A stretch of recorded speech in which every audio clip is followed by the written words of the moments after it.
Pinaiimbestigahan ngayon ni Makabayan Lawmaker House Deputy Minority Leader at ACT Teachers Party List Representative Antonio Tino sa Independent Commission for Infrastructure o ICI ang umano'y anomalya sa ilang proyekto sa Davao City. Partikular umano itong tumutukoy sa mga flood control project sa Davao River at Matina River.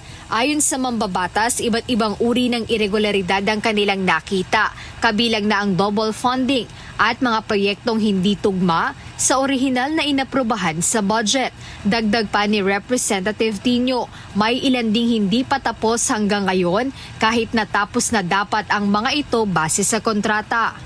Yan, nagpunta tayo rito para ipa-receive ang sulat requesting the ICI to formally investigate yung 4.4 billion pesos worth of flood control contract sa Davao City. No, na tingin natin may mga red flag o may mga posibleng anomalya. That's from 2019 to 2022 involving at least 80 contracts. Dahil dito binigyang diin ng kongresista na dapat itong maitanong ng komisyon sa pagpunta ni Davao City 1st District Representative Paulo Pulong Duterte.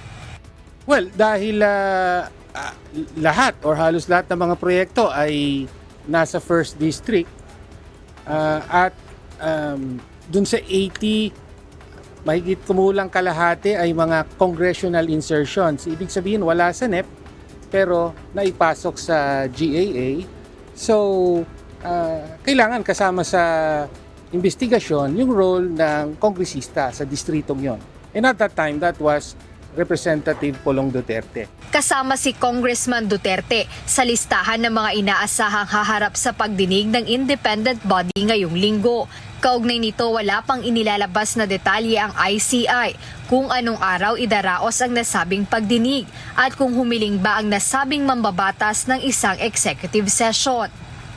Jed Neresina, UNTV News and Rescue. Diyos ang aming sandigan, serbisyo publiko ang aming pinahahalagahan.